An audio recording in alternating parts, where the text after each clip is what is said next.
안녕하세요. 대학만 나와도 어디 가서 기죽지 않고 살 줄 알았는데 그것도 사람 나름이라는 것을 결혼 생활을 하며 뼈저리게 느낀 30대 후반의 여자입니다.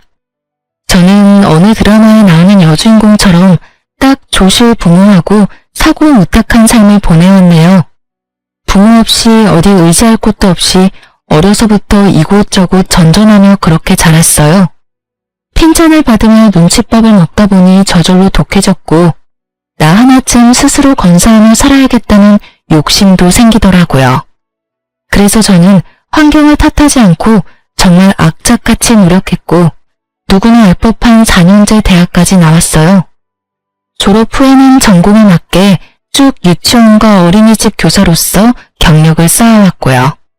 제 시댁은 그야말로 배운 집안이라 자부심이 대단했어요. 시부모 전부 서울 유명 대학원 출신이었거든요.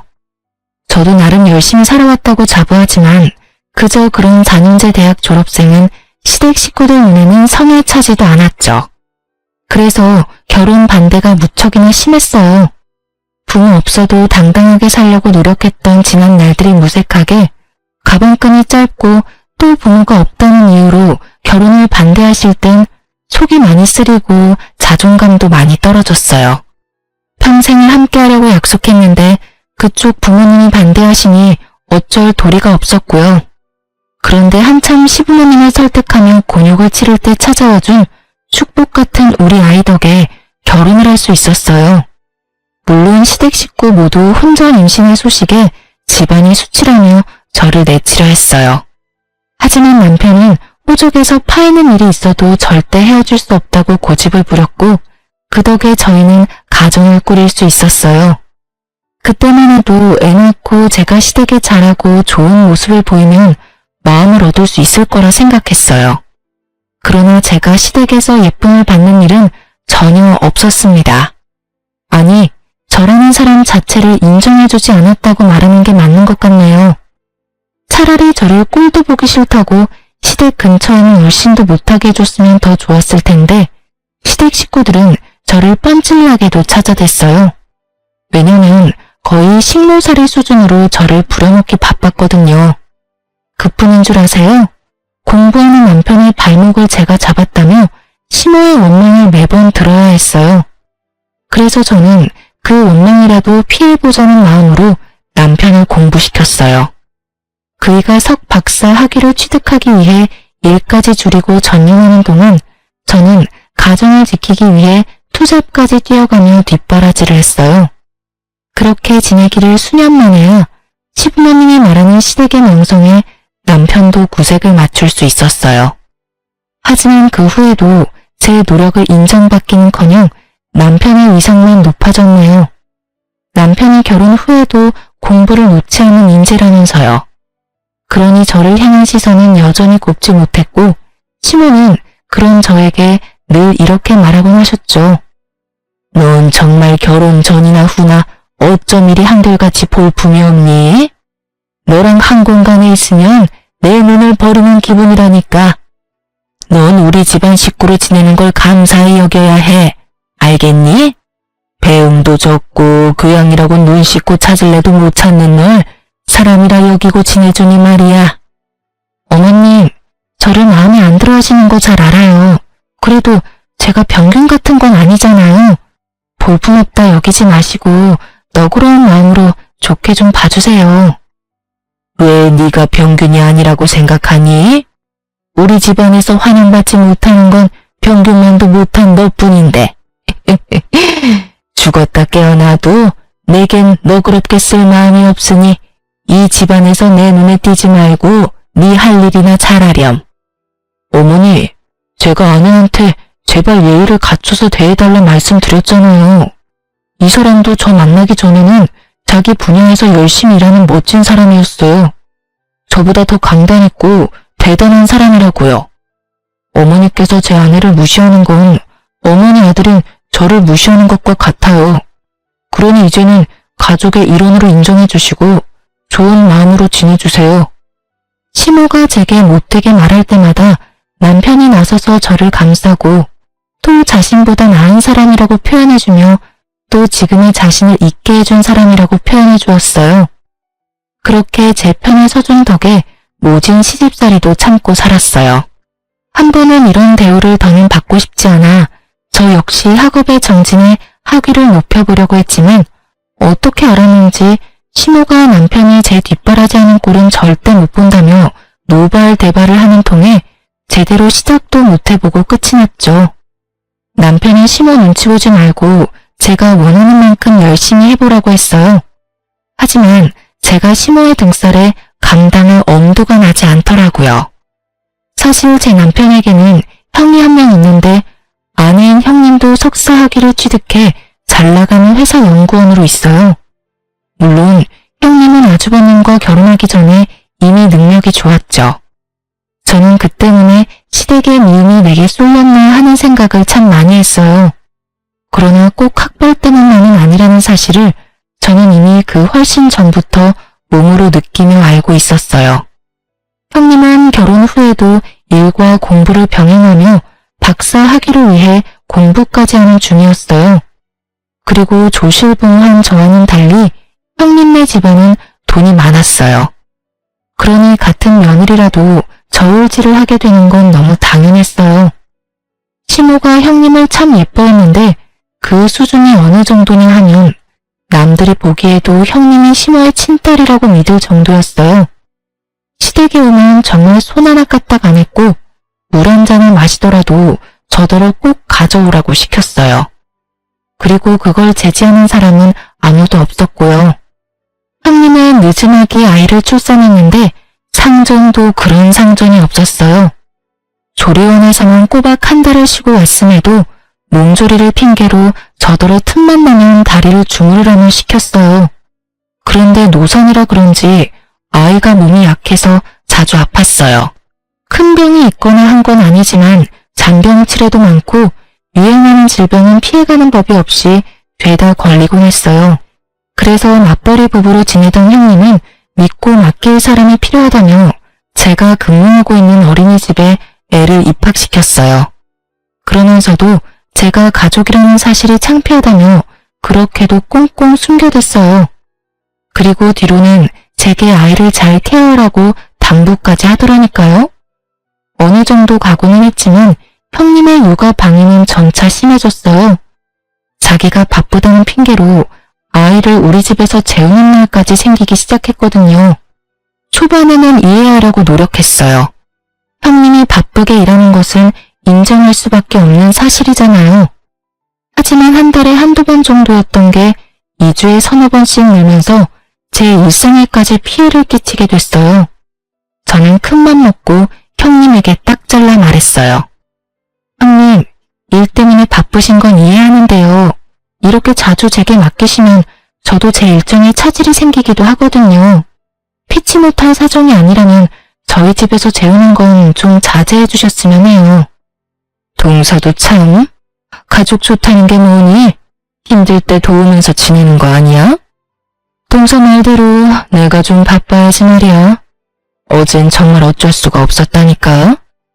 그쵸, 가족이니 도우면서 지내는 건 당연해요. 하지만 제 일상까지 꼬이니까 힘든 날들이 생기네요. 동서 덕 좀 보나 했더니 큰 의미도 없네. 알겠어. 내가 조금 더 신경 쓸게. 형님이 순순히 알겠다고 해 한시름 누웠는데 다음날 시모가 제게 퇴근하면 시댁으로 오라며 전화를 해온 거예요. 그런데 기가 막힌 광경이 펼쳐져 있더라고요. 분명 저와 대화할 땐 좋게 넘어갔던 일을 제게 서운함까지 느꼈다며 문제 삼으며 온 식구들 앞에서 눈물을 뚝뚝 흘려대는 겁니다. 퇴근이 많이 늦어지는 바람에 동선에서 아이가 이미 잠든 후라 몇 번 그대로 재운 적이 있었어요. 그런데 동서가 어제 제게 자기 일상까지 침해하는 짓이라며 면박을 주는데 형님, 그게 다 무슨 말씀이세요? 제가 언제 면박을 줬다고 그러시는 거예요? 동서, 내가 미안해. 내가 나 바쁜 것만 생각하고 동서 힘들 걸 헤아리지 못했어. 나는 윗사람 자격도 없어. 위에 맡기는 거 불쾌하다고 했으니 더는 맡기지 않을게. 동서 기분이 좀 괜찮겠어? 아가, 네가 뭐가 미안하니? 열심히 살아보려는 게 뭐가 잘못이라고. 예, 너는 어떻게 된 애가 이해심이라고 눈꼽만큼도 없니? 첫째가 바쁜 거 우리 식구 중에 모르는 사람 있니? 조카 좀 봐주고 너희 잘 때 같이 잠 좀 자는 게 무슨 큰일이라고. 불쾌하다는 말까지 하면서 첫째한테 상처를 줘? 어머님, 오해세요. 형님 불쾌하다고 했다니요. 도대체 갑자기 왜 이러시는 거예요? 저도 맞벌이다 보니 일정에 꼬여서 난감한 일이 생기기 시작했다고. 그러니 피치 못할 사정인 날은 괜찮지만 그렇지 않을 땐 좀 자제해달라고 정중히 부탁드렸을 뿐이잖아요. 그게 애 맡기지 말라는 말과 뭐가 다르니? 그리고 네가 같은 뜻이라도 지금처럼 좋게 이야기했다면 첫째가 이렇게까지 서운함에 눈물을 흘리겠어? 넌 생각이라는 게 있긴 한 거니? 어떻게 한치 앞을 못 보고 사람 마음 하나 헤아리지 못해? 첫째가 바빠서 내게 좀 부탁한다고 네가 함부로 대해도 되는 줄 알아? 귀한 집 자식 가슴에 대목 박는 짓을 천하디천한 니까 짓게 한다는 게 가당키나 하냔 말이야. 어머님, 동서를 너무 나무라지 마세요. 저와 제 아이 때문에 얼마나 불편했으면 제게 그렇게까지 말했겠어요. 저는 동서 마음 충분히 이해해요. 단지 속이 조금 상해서 눈물을 감출 수가 없을 뿐이에요. 어쩜 우리 첫째는 일이 사려 깊고 마음씨가 고와. 가진 것 없어 모난 것까지 보듬어주려는 마음이 너무 감동이야. 그렇게까지 저 못난 걸 감쌀 필요 없다. 어머님도 형수님도 그만하세요. 집사람이 오죽 힘들면 그런 말을 했을지를 먼저 진심으로 헤아려 보시라고요. 사실 제 조카지만 아내가 전반적으로 챙기게 두는 것도 제 입장에서 미안한 일이에요. 거기다 형과 형수님이 너무 자주 맞는 것도 맞고요. 요 근래에는 다 늦은 밤에 전화해서 애 잠들었냐 확인하는 거 저도 좀 불편합니다. 듣다 못한 남편이 제 편을 들며 자신도 불편하다 이야기해준 덕에 형님의 눈물 연기가 어색하게 끝이 났어요. 형님은 남편의 개입에 뻘쭘했는지 앞으로는 주의하겠다며 바로 표정이 바뀌며 말했죠. 시모도 그제야 자기 아들까지 불편하게 만드는 상황은 없어야 한다며 당부했어요. 이런 모습을 보고 있자니 기분이 상했지만 애써 내색하지 않았어요. 다행히 이날 이후 한동안은 소동 없이 잠잠했네요. 그러던 어느 날 형님네 아이가 어린이집에서 까무러치고 난리도 아니었어요. 애가 혼절하거나 한 것은 아니었지만 열이 펄펄 끓어 눈도 제대로 뜨지 못했죠. 급한 마음에 형님과 아주버님께 이 상황을 알리며 당장 하원하러 와달라 요청했어요. 하지만 이를 뺄 수 없어 당장은 힘들다고 하는 겁니다. 하는 수 없이 시모에게 연락해 아이 상태를 이야기하고 바로 병원에 내원할 수 있도록 와달라고 부탁드렸어요. 그러나 그 누구도 아이를 챙길 생각을 하지 않는 거예요. 저는 하는 수 없이 어린이집 원장님께 양해를 구하고 제가 아이와 함께 병원에 다녀왔어요. 아이 컨디션이 너무 안 좋아 다시 어린이집으로 향할 수는 없는 노릇이었어요. 결국 저는 오래전 저를 자식처럼 품어주시고 돌봐주셨던 이모님께 도움을 청했습니다. 제게 유일한 가족 같은 분이라 그러면 안 되는 줄 알면서도 또다시 신세를 지게 되었죠. 하필이면 제가 그날 당직이라 업무를 뺄 수 없었던 탓이었어요. 저는 형님과 아주버님께 아이의 상태를 먼저 알린 뒤 부득이하게 이모님께 아이를 맡겨놨으니 최대한 시간을 내어 아이를 데리고 가달라 부탁까지 드렸어요. 그런데 그날 두 사람은 다 저녁이 되어서야 아이를 데리러 온 것도 모자라 이모님께 너무 큰 무례까지 범하고 말았습니다. 아줌마, 시간이 되면 애 잘 준비까진 시켜놓아야 될 거 아니에요. 동서가 못 챙긴 것도 짜증나는데 이게 뭐야? 저기 초면에 당신의 아픈 아이까지 챙겨줬으면 부모로서 감사하다는 말이 먼저 아닌가요? 그리고 이 낯선 곳에서 아픈 몸으로 엄마 아빠를 기다렸을 아이는 눈에 보이지도 않아요. 됐으니 얼른 애 데리고 돌아가세요. 가만 동사는 개뿔. 애가 아파서 잠만 잤을 것 뻔하구만. 아무튼 동서나 동서 주변 사람이나 다 별로라니까. 그리고 자기가 뭔데 나를 가르치든 말해. 기분 나빠. 동서는 뭐 이런 사람한테 애를 맡겨서 화를 돋구는지 원. 이보세요. 아이가 해열제를 먹어도 열이 안 잡히니까 얼른 돌아가서 아이 케어에 집중하시라고요. 지금 당신의 기분이 아픈 아이보다도 더 중요한가요? 도움을 받고도 감사할 줄 모르는 당신이 떠드는 소리 듣고 싶지 않으니 그만 돌아가요. 이봐요 아줌마. 도움을 주려면 제대로 줘야지. 이건 도와준 게 아니라 내 일을 그대로 남겨둔 거잖아. 그러고도 감사 인사를 받고 싶어하는 건 양심이 없는 거지. 당신 밑에서 자란 동서가 왜 그리 덜 떨어진 건지 증명하는 거야 뭐야. 나도 여기 더 있으래도 안 있을 거거든요. 진짜 채울 수 없어. 형님은 끝끝내 이모님에게 감사하다, 죄송하다는 말 한마디 없이 돌아갔어요. 그리고 나중에 걱정되는 마음에 이모님께 연락드렸더니 이모님은 다시는 그런 무례한 사람의 아이를 자신에게 맡기지 말라며 화를 내셨죠. 저는 이모님이 화내는 이유를 듣고 참을 수 없어 형님에게 곧장 연락했어요. 그러곤 처음으로 형님에게 어떻게 사람이 그렇게 안하무인일 수 있냐며 언성을 높였어요. 그런데 형님은 자신의 잘못을 뉘우치기는커녕 다음 날이 되자마자 또다시 시댁에 가서는 제가 자신에게 언성을 높였다며 고자질을 했죠. 시민인 형님의 말만 듣고는 우리 집까지 쫓아와 제게 가증 욕을 퍼부었어요. 하지만 저는 제 소중한 사람까지 저와 같은 일을 겪게 했다는 것에 크게 분노한 상태였던지라 시모에게까지 큰 소리를 치고 말았죠.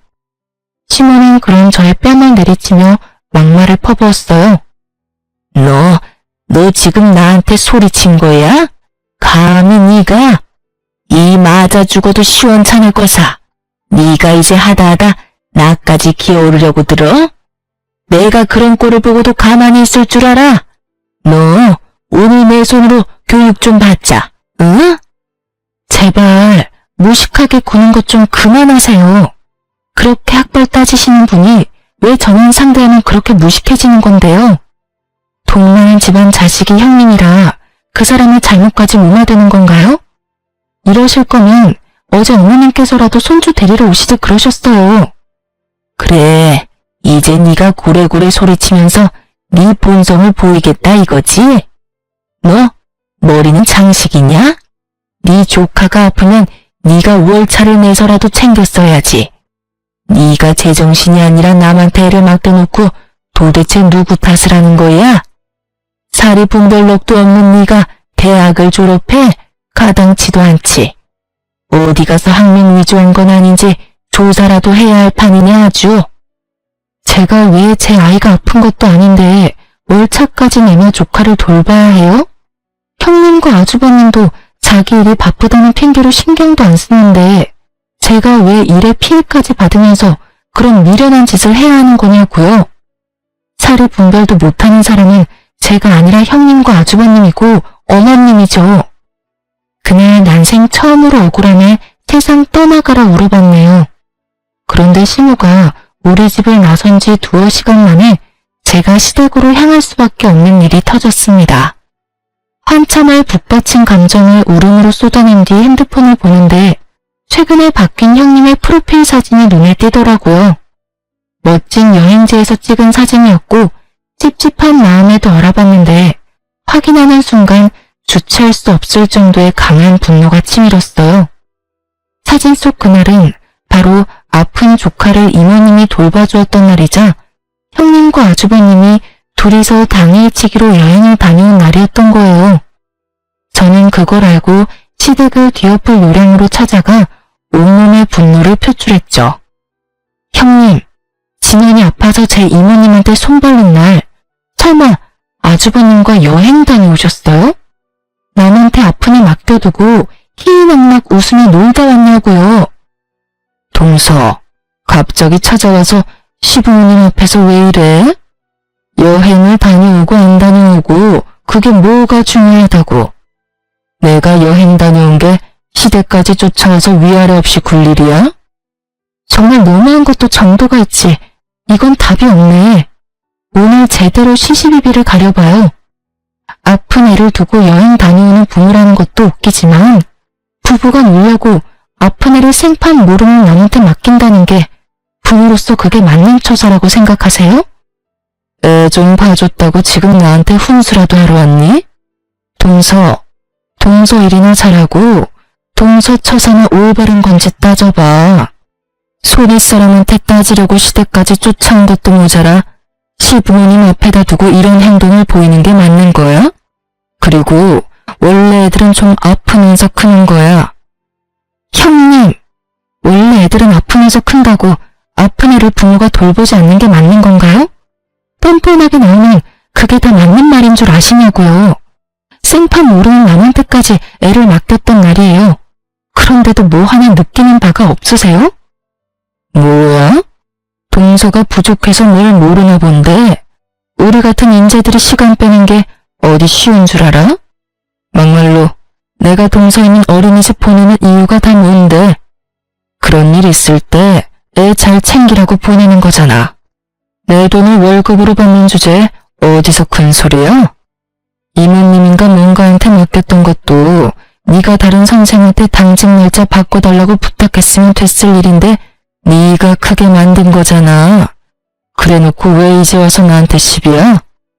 저희는 감정이 격해져 결국 서로의 머리채까지 잡고 싸움을 벌였어요.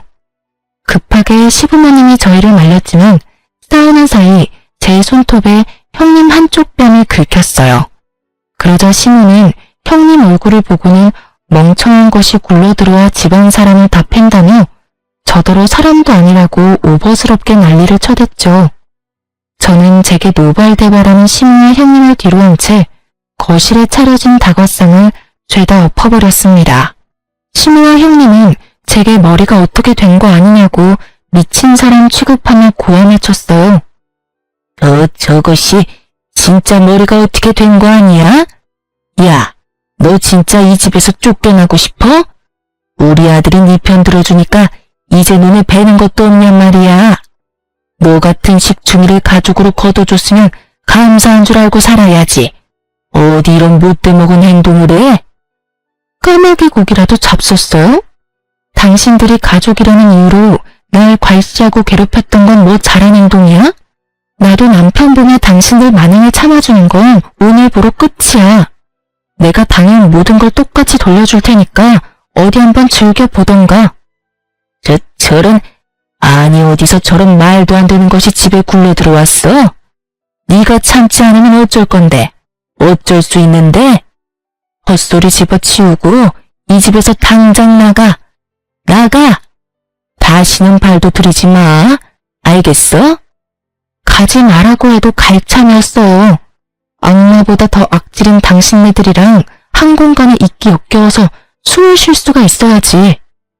저는 분명 똑같이 되갚아준다고 했지만 시댁 식구 중에 그 누가 제 말을 새겨 듣겠어요. 그저 지렁이도 밟으면 꿈틀거린다는 거야 뭐야? 하고 대수롭지 않게 여겼겠죠.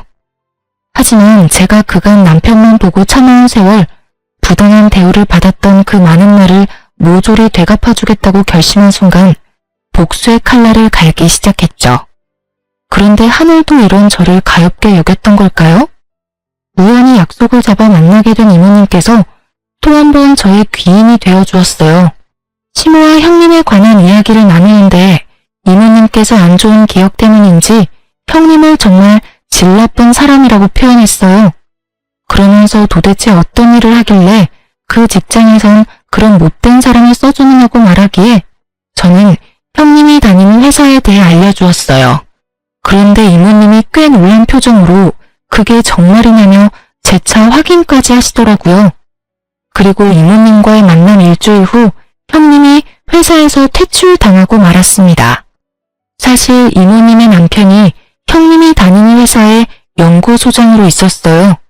그래서 저는 형님이 아이가 아팠던 날에 대한 진실을 이모님께 모두 털어놓았고 혹시 가능하다면 연구소장님께 형님이 부당하게 이득을 취한 전황은 없는지 꼭 확인해주라고 청해달라 부탁드렸죠. 이모님도 형님 같은 사람은 좋은 곳에서 대우받으며 일할 가치도 없는 사람이라며 저를 대신해 말을 전해주었어요. 실무 연구소장님은 형님의 평판과 업무 능력 등을 조사해 나섰고 형님이 그간 해왔던 만행이 낱낱이 밝혀지고 말았던 거죠.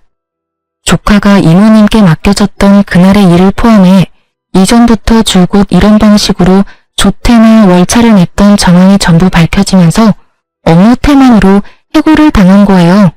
하지만 형님은 그때까지만 해도 자신이 잘렸다는 사실을 인정할 수 없다며 자기 같은 인재를 버린 것을 후회하게 만들 거라고 다른 연구원 이곳저곳을 알아보며 뛰어다녔어요.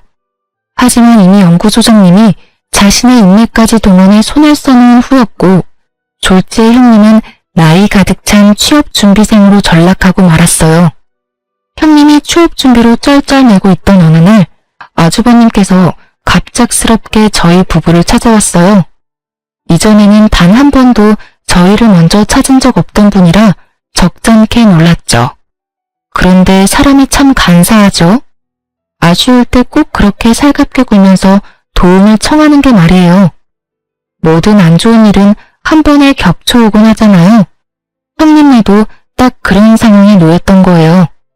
아주버님이 5년 전쯤부터 사업을 시작했는데 처음부터 잘 돼서 무섭게 성장했어요.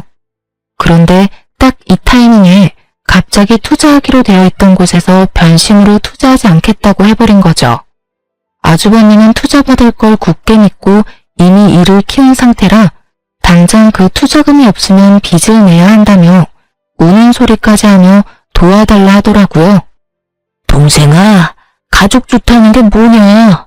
이렇게 서로 힘들 때 돕고 사는 거 아니겠어? 지금 네 형수 처지가 좋지 못한 거 잘 알잖아.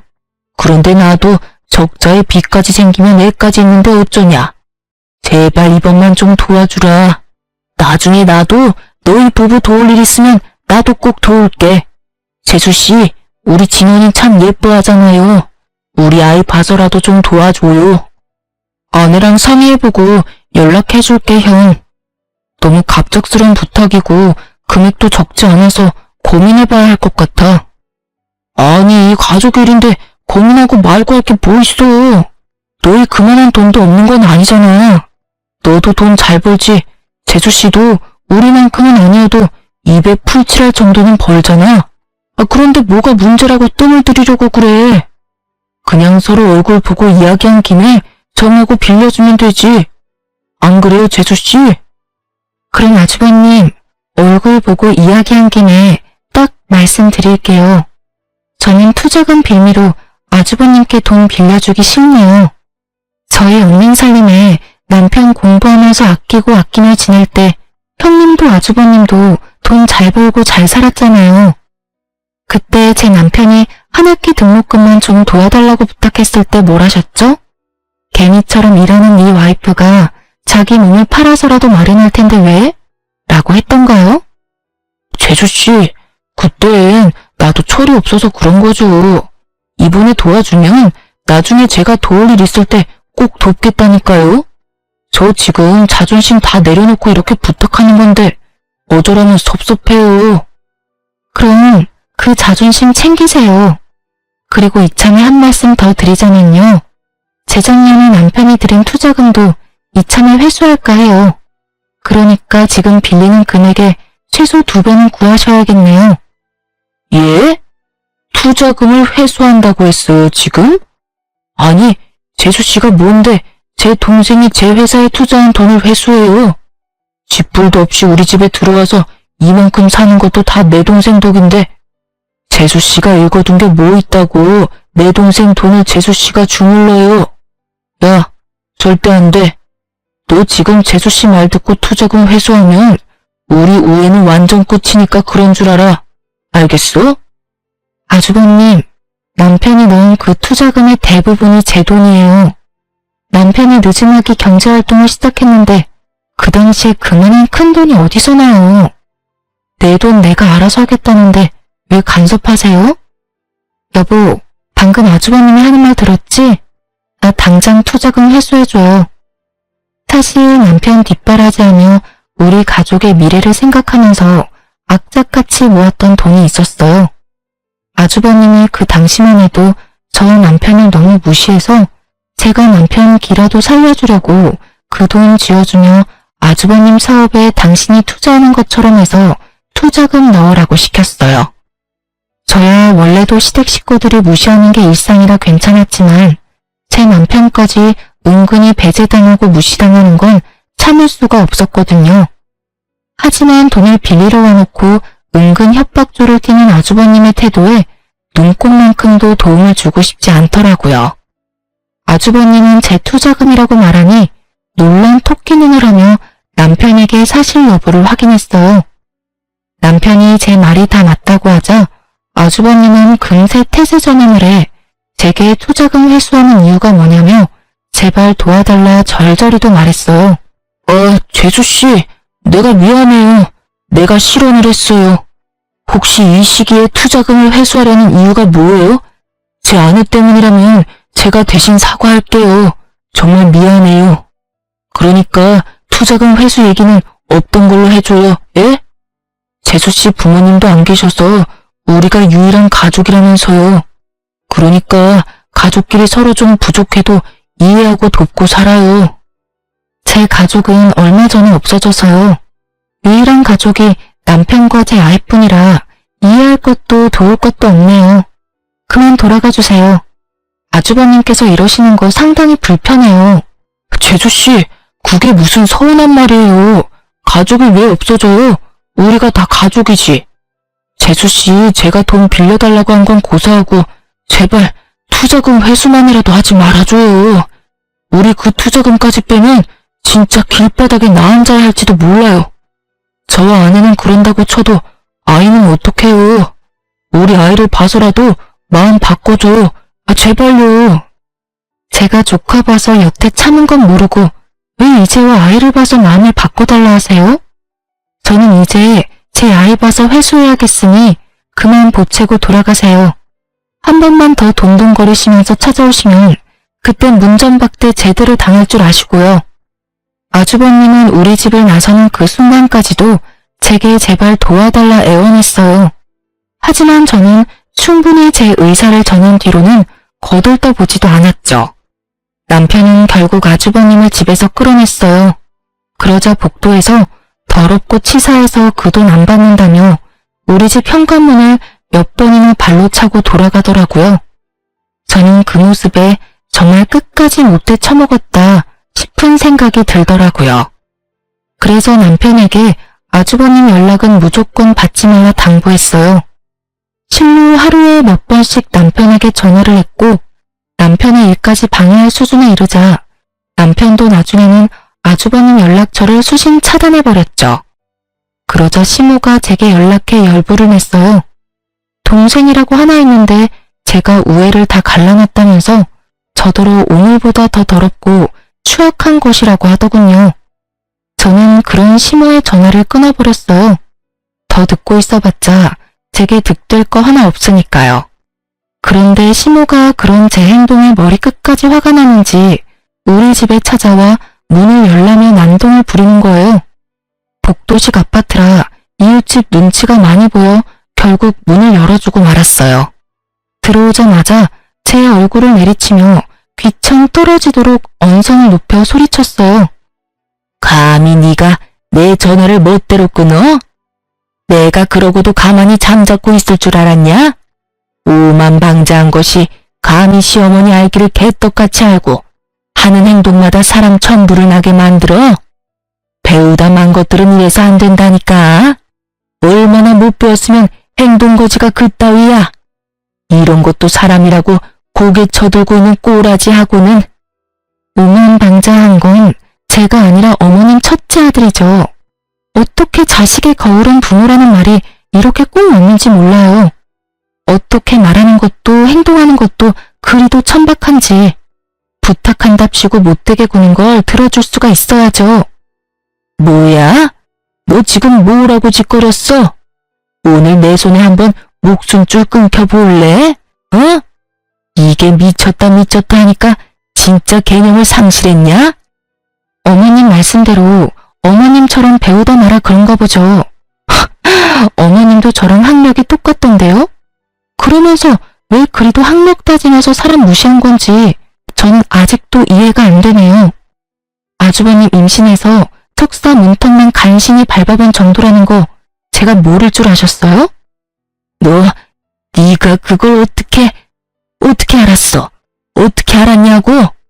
남편과 나만 알고 있는 비밀을 네가 왜 알고 있느냔 말이야. 두 손으로 하늘을 가려보세요, 가려지나. 이 세상에 평생 가는 비밀이 어딨어요. 형님 말고는 다 아는 사실을 왜 어머님만 모르고 계시는지 원. 형님이 알면 얼마나 기가 찰까요? 그렇게 저를 간신히 대학 낳은 볼품없는 애라며 같이 욕했을 텐데 그런 어머님도 저와 다를 바가 없다니 말이에요. 시모는 내가 자신의 학력을 알고 있다는 사실을 알자 울그락불그락 해준 얼굴이 돼서는 갑자기 제 손을 덥석 잡는 거예요. 그러더니 형님에게만은 밝히지 말아달라고 애원하기 시작했어요. 집안에서 자신의 위치가 얼마나 뭉개지겠냐며 제발 그런 일이 없도록 비밀로 간직해달라는데 그 모습이 얼마나 절절한지. 그렇게 시모의 약점을 잡은 덕에 더 이상 절 무시하고 하대하는 사람은 없었어요. 하지만 웃기게도 제가 시모의 비밀을 알고 나니 주부로 지내고 있는 형님의 위치가 예전에 저만큼이나 떨어지더군요. 시모가 제 눈치를 보느라 형님을 예뻐하지 않은 것도 있지만 좋은 학력으로 어느 곳 하나 취직 못하고 있다며 닥달했어요.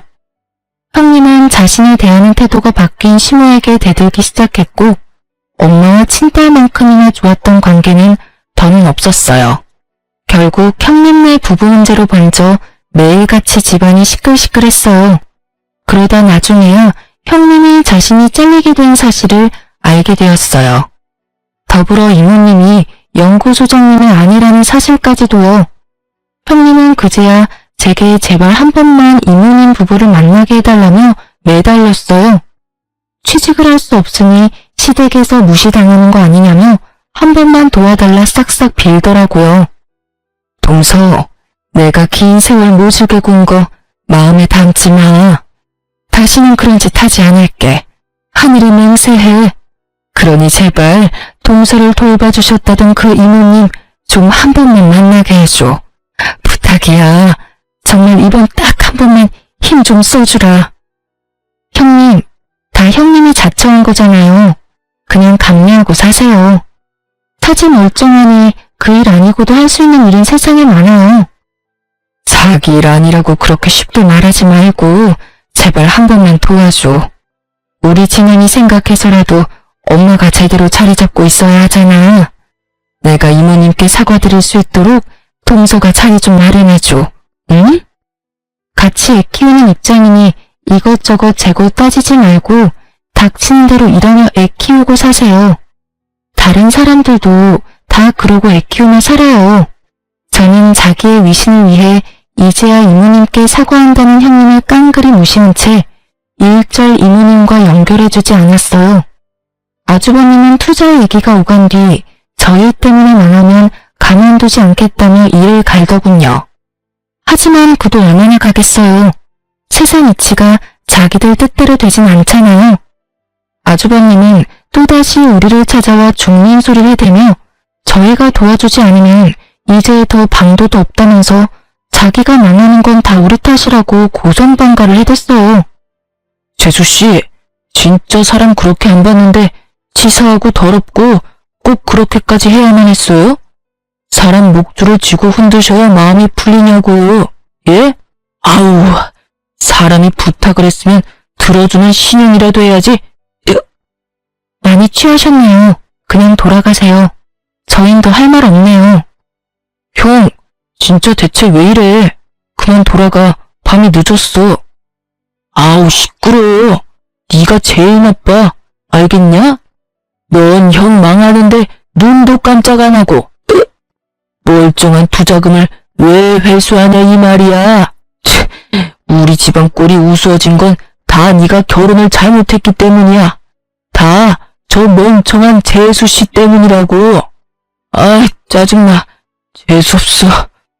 남편이 아주버님을 말려도 소용없었고 형님까지 불러 아주버님을 데려가라 했지만 그것도 소용없었어요.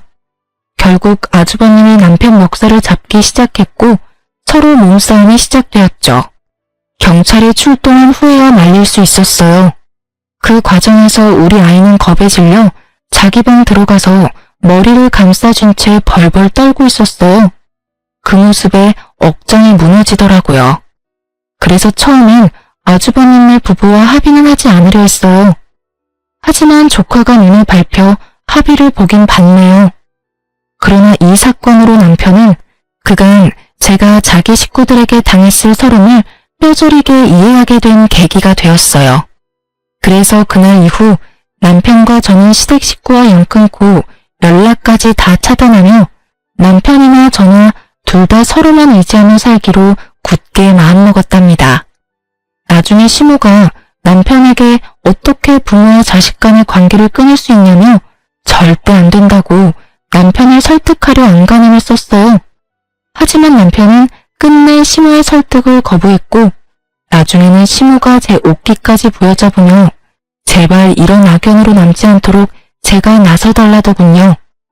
예, 어떻게 부모를 멀리하고 지낼 수 있어? 제발 네가 내 아들 좀 어떻게 해주렴. 내가 다시는 내게 못나게 굴지 않겠다 약속도 했지 않니? 그런데 갑자기 왜 내 아들이 그런 마음을 먹은 거야? 나는 내 자식 못 보고는 못 산다.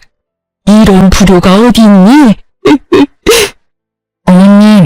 어머님께서 저에게 저질렀던 멸시와 악행이 낳은 결과니까 직접 이 문제를 해결해 보세요.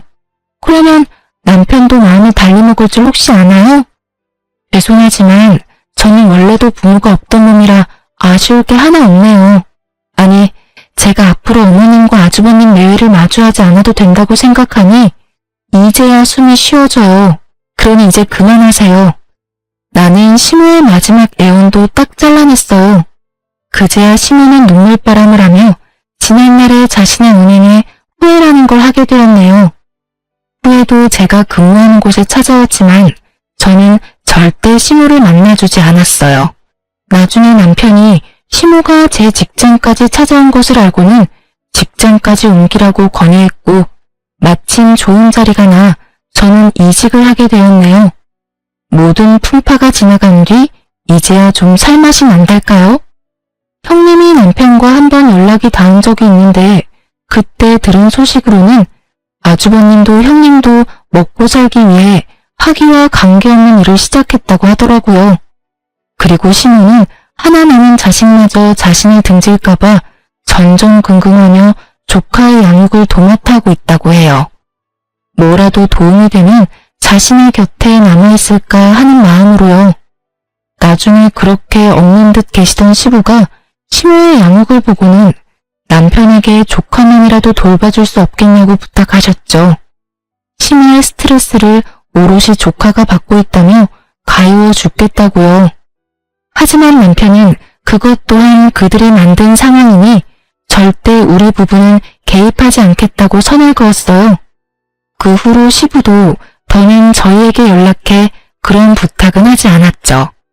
시모와 아주버님네를 보니 학벌은 삶에 있어 중요하지만 결코 인생의 전부가 될 수 없다는 것을 다시금 깨닫게 되었어요. 지금 저희 부부는 아이와 단란하게 지내며 소소한 행복 속에서 지내고 있답니다. 그리고 저는 새로운 어린이집에서 새롭게 자리 잡아 제 일상이 좀 더 윤택하게 변화했어요. 이전에는 더 나은 곳으로 옮기며 급여나 환경 모두 훨씬 좋아졌거든요. 이전의 일상에서는 상상해보지도 못한 그런 여유로움을 이제는 매일 누리며 지낸다는 것만으로도 행복해요. 비록 남편이 가족과 멀어진 것은 안타깝지만 남편도 지금의 생활이 더욱 만족스럽다고 얘기해주어 한시름 놓았네요.